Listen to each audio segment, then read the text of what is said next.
Who's that? What is that there? Say hi. Say hi. Hi everyone. I just thought I'd make a quick video because I get asked a lot about my favourite surfaces to draw on, my favourite pencil brands and that sort of thing. So I just thought I'd make a quick video, I can upload it to YouTube, and then yeah, I'll just sort of share with you my favourite brands of paper, pencils and anything else that I think's important that I use sort of in my day-to-day when I'm drawing.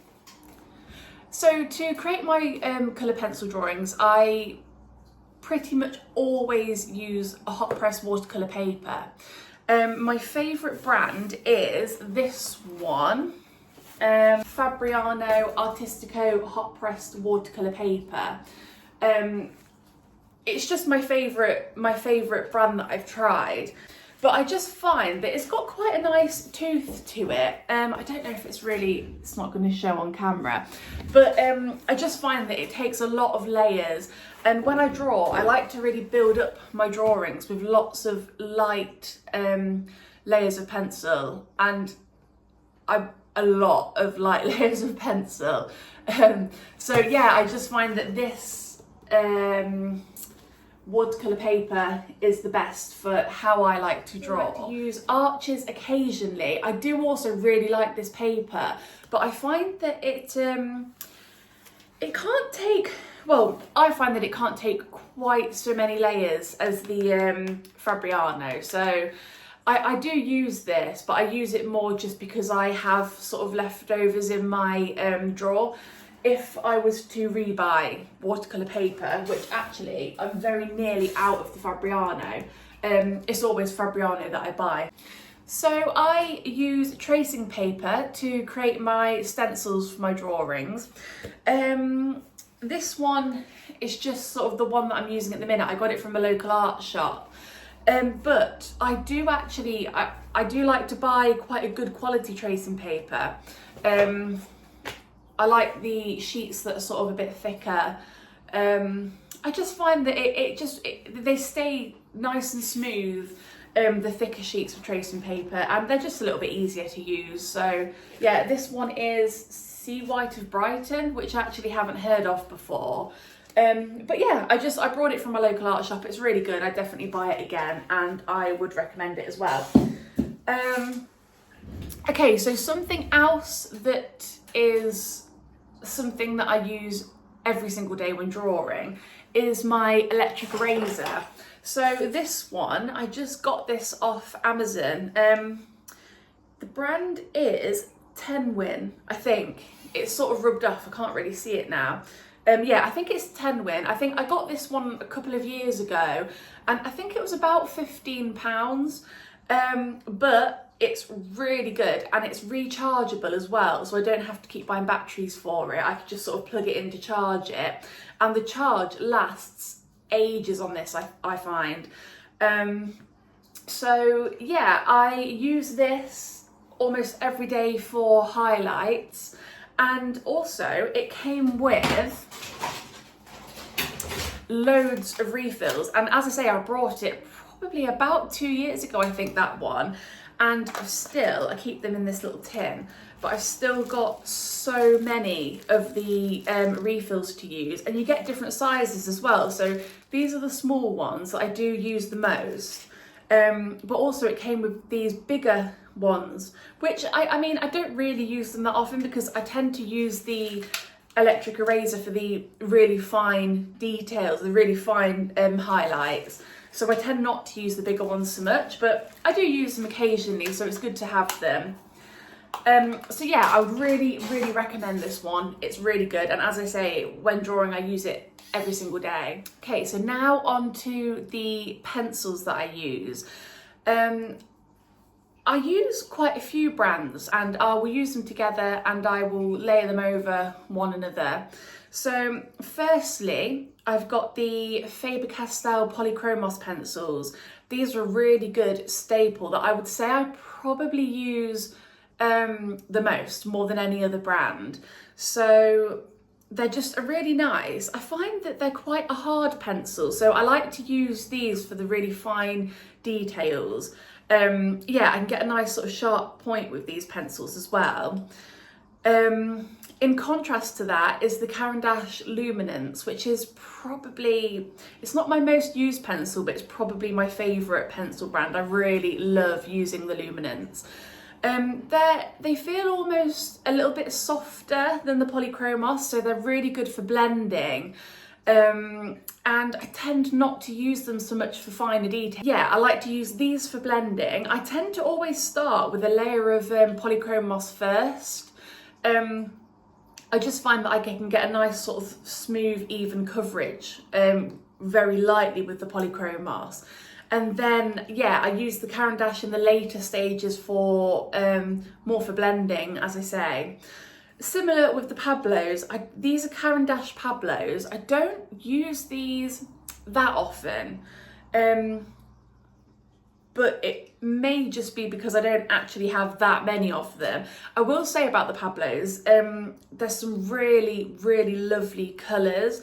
I use a lot of the greens. I think I've got some really lovely colours with the Pablos.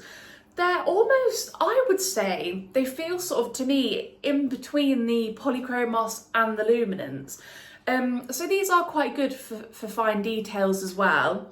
So yeah, those are the three. So the Faber-Castell Polychromos, the Caran d'Ache Luminance and the Caran d'Ache Pablos. I occasionally use Prismacolors. They're very soft, so they're good for blending as well. But these three, the Luminance, Polychromos and the Pablos are definitely what I use the most. I will say I've recently discovered, this isn't actually the black, this is charcoal grey, but the Caran d'Ache Supracolors, I'll just show you that there. I recently tried the black one because I've been trying to find a really nice dark black pencil. The Polychromos is good, and I do still use that, the Polychromos black, for the sort of darkest fine details.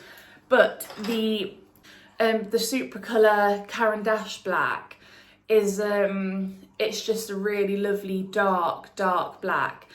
So yeah, it's become my new favourite black pencil. I do use that one a lot.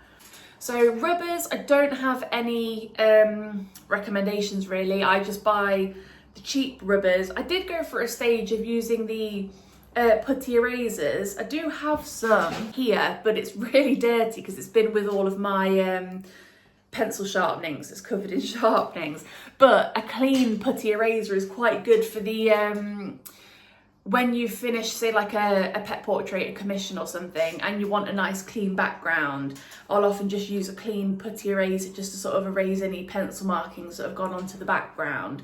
But yeah, as for rubbers, I just buy cheap erasers. I use them a lot, so they wear down quite quickly with me. Another really useful tool that I use a lot actually is a brush like this. I got this one from Jackson's Art, and I just use it to brush off any excess pigment on the paper from the pencils, or if I erase anything, I just use it to very lightly brush off the bits of rubber that are left on the page.